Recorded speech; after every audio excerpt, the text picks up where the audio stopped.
काल जिकडं सोडलं होतं त्यापासूनच आज सुरुवात करूया. तर तुमचं सगळ्यांचं स्वागत आहे तुमच्या चॅनलमध्ये. तर आम्ही निघालो होतो खूप एवढं नट्टापट्टा करून, एवढं एक्साइटमेंटमध्ये निघालो होतो.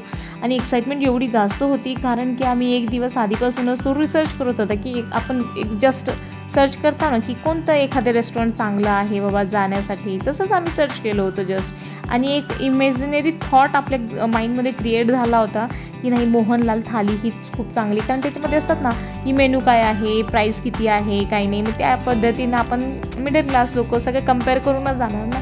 मग त्या पद्धतीने एक इमॅजिनरी क्रिएट केली होती माइंडमध्ये. मग तो नाही भेटला ना, तो खूप अवघड वाटतं ना माणसानं. तसं आम्हाला पण अवघड वाटलं होतं.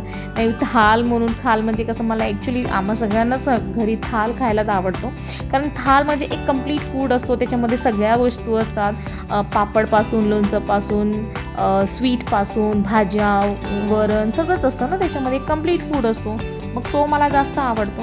आणि मग नाही भेटला आता काय करणार. मग आम्ही 5:30ला पोहोचलो होतो. पण तो जे हॉटेल आहे तो संध्याकाळचं ओपन होतं म्हणे, असं काहीतरी ॲक्च्युअली त्याचाच टाईम आहे. तर 7 वाजता तो ओपन होणार होता. आणि मुलं दुपारी व्यवस्थित जेवून स्वयंपाक केलेला होता पण व्यवस्थित जेवले नाही. कारण की त्यांना माहिती आहे, म्हणजे एक दिवस आधीपासून असं प्लॅन चालू होतं ना की नाही जायचं आहे म्हणून. तर ते व्यवस्थित जेवत नाही मुलं, माहिती आहे थाल खायला जायचं आहे म्हणून व्यवस्थित जेवलं नाही ते एक्साइटमेंटमध्ये. मग त्यांना भूक लागली. मग आता काय करायचं, मग आम्ही प्लॅन केलं की जाऊ दे, ठीक आहे दुसऱ्या एखाद्या रेस्टॉरंटमध्ये जाऊया, नंतर मग ते बघूया, कधीतरी परत ट्राय करूया. मग आम्ही इकडे आले करी लिव्समध्ये. हा करी लिव्स हा पण हॉटेल चांगला आहे, म्हणजे लुकआउट ह्याचं चांगलं वाटलं मला. पार्टी वगैरे, बड्डे पार्टी आहे किंवा एखादं छोटंसं तुमच्याकडे नामकरण प्रोग्राम, आम्ही जेव्हा गेलो होतो तर नामकरण जे असतं ना, नाव ठेवायचं बाळाचं, तो कार्यक्रम चालू होता. पण मला रेस्टॉरंटचं जे लोकेशन आहे खूप छान वाटलं. त्याचं इंटिरियर आहे खूप छान वाटलं. तुमच्याकडे एखादं बर्थडे पार्टी तुम्हाला जर सेलिब्रेट करायचं असेल तर इंटिरियर खूप छान आहे त्याचा. आणि जे आम्ही राजभोगला गेलो होतो तिकडे स्पेस कमी आहे, म्हणजे तिकडे बर्थडे पार्टी वगैरे होण्यासारखं नाही आहे, स्पेस कमी आहे. तो व्हिडिओ आहे चॅनलवरती, तुम्ही एकदा नक्की जाऊन बघा. आणि कधी तुम्ही जर नाशिकमध्ये असाल किंवा कधी नाशिकमध्ये येणार असाल आणि तुम्हाला जर जायचं असेल रेस्टॉरंटसाठी तर तुम्ही एखादा चूज करू शकता. म्हणजे मला असं वाटतं की राजभोग ओके आहे असं पेक्षा, कारण एक थाल जिकडं भेटतो ना, एक कंप्लीट फूड जिकडं भेटतो आपल्याला, तो आपलं जे मन आहे तो सॅटिस्फाय, म्हणजे माझ्या कंपेअर, हा माझा ओपिनियन आहे. असं गरजेचं नाही की तुमचं पण तेच माइंडसेट असो किंवा तुमचं पण तेच ओपिनियन असो. मग आता ह्यांनी दुसरं मेन्यू मागवलं होतं, पनीरची भाजी ह्यांनी मागवली होती. हां, पण भाजी टेस्टी होती. भाजीला काहीच नाव ठेवण्यासारखं नाही, एकदम भाजी होती भाजी. मग तो एक मोठ्या बाउलमध्येच त्यांनी आणून दिलं होतं. मग जोपर्यंत आम्ही दिलं होतं ऑर्डर डोसाचा, कारण मी बाहेर जर कुठे गेली ना तर त्यांचं काय माहिती कसं असतं, म्हणून मी डोसा, इडली हाच प्रिफर करते बाहेर जर थाळ नसलं तर आम्ही डोसाचं केली होती. आणि तुम्हाला माहिती आहे, हे जो दिसतोय हा भाजी दिसतो ना, का मलाच नाही दिसत आहे, आणि हा भाजी दिसतोय, मला असं वाटतं त्यांनी डिशमध्ये आणून ठेवलं. तर मला असं वाटतं की बघा, हे बघा प्रॉपर बघा बरं, भाजी दिसतो ना, तर भाजी दिसतोय म्हणून मी मस्त चपातीला लावून खाल्ले. आणि तो काय होता, लोणचं होतं. जेव्हा मी जेवले तर मला हा हा हा हा सुटलं एकदम. म्हणजे ते दिसायला पूर्ण कंप्लीट भाजीसारखी आहे आणि जेवल्यावर मला कळलं, टेस्टनुसार कळलं की नाही, हा तर लोणचं आहे आंब्याचा. मग खूप त्यांनी ॲक्च्युली आधी सांगायला पाहिजे, कारण तो लोणचं जे आहे दुसरीकडे तो प्रॉपर ओळखू येतो लोणचं आहे म्हणून, पण तो ओळखूसुद्धा येत नव्हतं, तो भाजीच वाटत होती मला. आणि त्यांनी सरने पण तेच सांगितलं सर्व करणाऱ्यांनी की हा चटणी आहे म्हणून. मग तो जेवली तर काय, लोणचंच होतं ते पूर्ण. आणि इकडं डोसा आलेला आहे आमचा. डोसा, चटणी वगैरे टेस्टच चांगलं होतं. मी असं नाही म्हणत की टेस्ट चांगलं नाही आहे म्हणून, पण जर प्राईस कंपेअर जर केलं ना, आता तुमचं लेवल काय माहिती, पण मी प्राईस कंपेअर करते. आपण मिडल क्लास लोक आपण करणारच आहे, आपण म्हणजे मी. तर प्राईस जर कंपेअर केलं ना तर ह्याच्यापेक्षा राजभोग मला प्रॉपर आवडली, कारण तो थाळ जिकडंही भेटत असेल ना, आणि राजभोगची व्हॅरायटी पण जास्त आहे. आणि डोसा चांगला होता. आणि इंटिरियर मला स्पेशली ह्याचं आवडलं. आणि साईड बाय साईड त्या दिवशी काहीतरी क्रिकेट मॅच चालू होता, कोणतं तरी एखादा इंटरेस्टिंग. मग तो क्रिकेट मॅचसाठी बी त्यांनी तिकडे डिस्प्ले लावलेला आहे हॉटेलमध्ये, त्याची पण त्यांनी व्यवस्था केली. पण कंपेअर केलं राजभोगमध्ये, आता इकडे बघा राजभोगमध्ये किती व्हेरायटीज आहे तुम्हाला जेवण्यासाठी. मग आपल्याला असं वाटतं, हे बघा त्या दिवशी ना दाल भाटी होता, हा जो दिसतो ना बाउलमध्ये सेंटरमध्ये, आणि ही पुरणपोळी, त्याच्यावर तूप, पापड आणि राईस तर वेगळेच आहे, 3 प्रकारचे वेगळे भात होते. म्हणजे त्याच्यासोबत जर कंपेअर केला ना तर मला राजभोग हा प्रेफर आवडेल. पण तिकडे बर्थडे पार्टीसाठी वगैरे नाही आहे, कारण तिकडं जागा तेवढी नाही आहे. तर बर्थडे पार्टी वगैरे तुम्हाला सेलिब्रेट करायचं. ह्याचं इंटिरियर मला ॲक्च्युली खूप आवडलं, म्हणून व्हिडिओमध्ये बी तुम्ही बघताल की सारखं मी त्याचंच व्हिडिओ काढत आहे इंटिरियरचेच. कारण खरंच इंटिरियर असं बघायला ना खूप मस्त वाटत होतं मला, म्हणजे अट्रॅक्टिव्ह असं इंटिरियर ह्याचा आहे. पण बड्डेसाठी वगैरे एकदम भारी आहे. पण याच्यामध्ये जर थाळी जर असलं असतं ना तर one of the best restaurant in Nashik म्हणून ह्याला मी म्हणले असते. म्हणजे आतापर्यंत जेवढे बी मी फिरलेले आहे तेवढे, कारण सगळे व्यवस्थित आहे एकदम. फक्त थाळची जर व्यवस्था झाली ना एकदम भारी होणार आहे.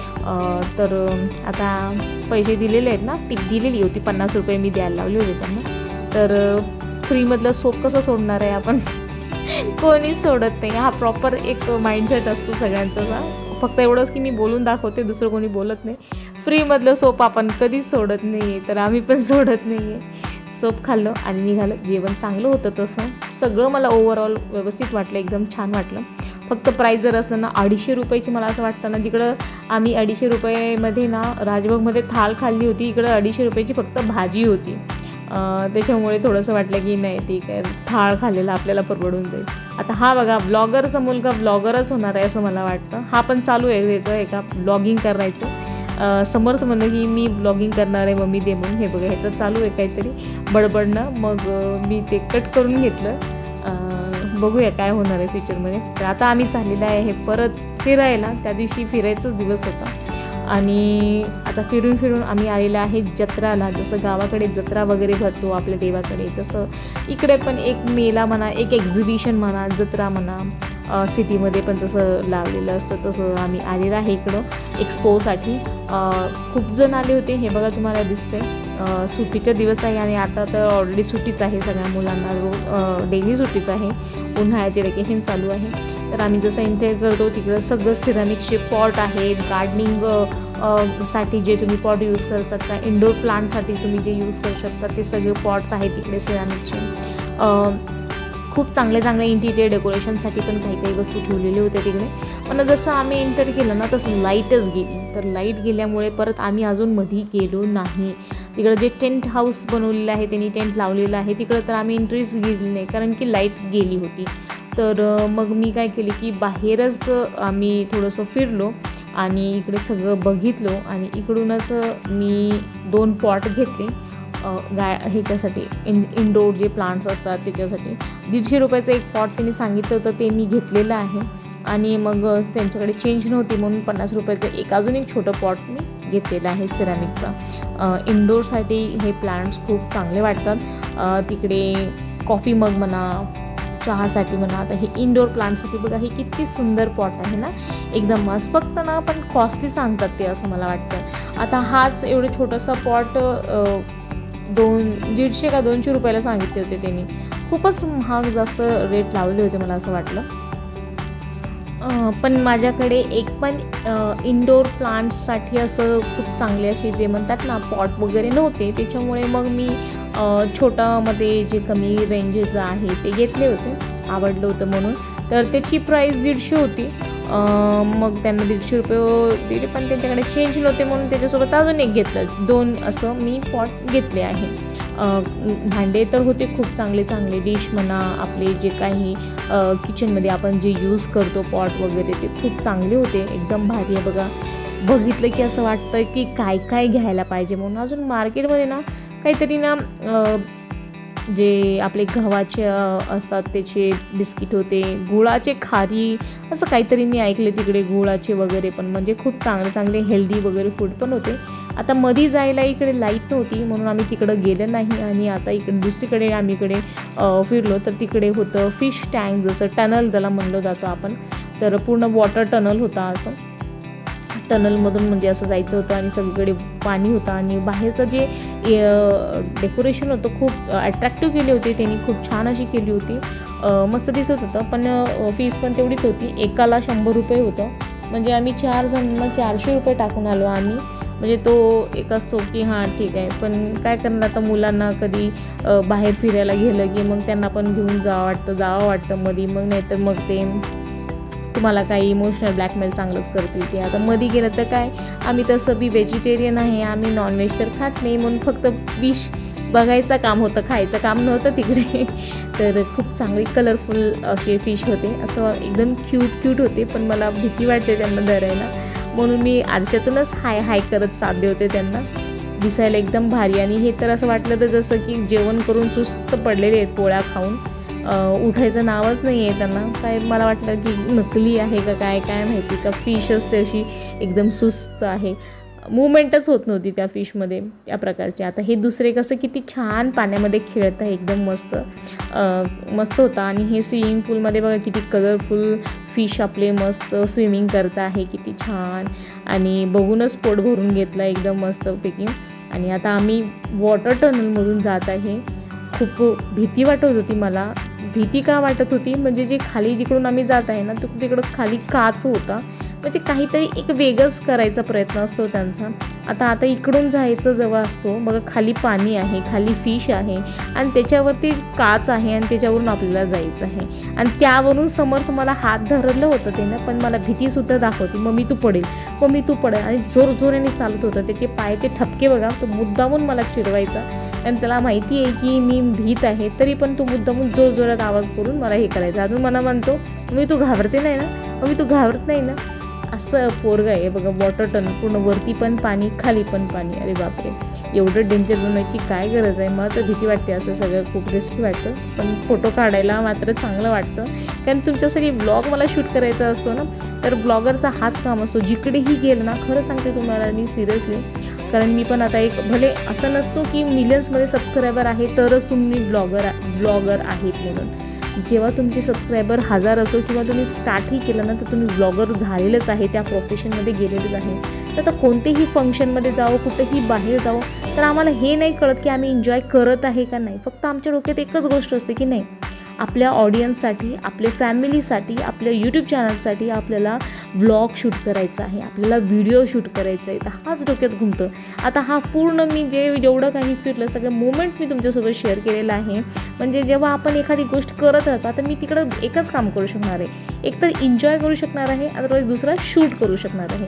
दोन्ही गोष्टी एकाच वेळेला पॉसिबल नाही आहे.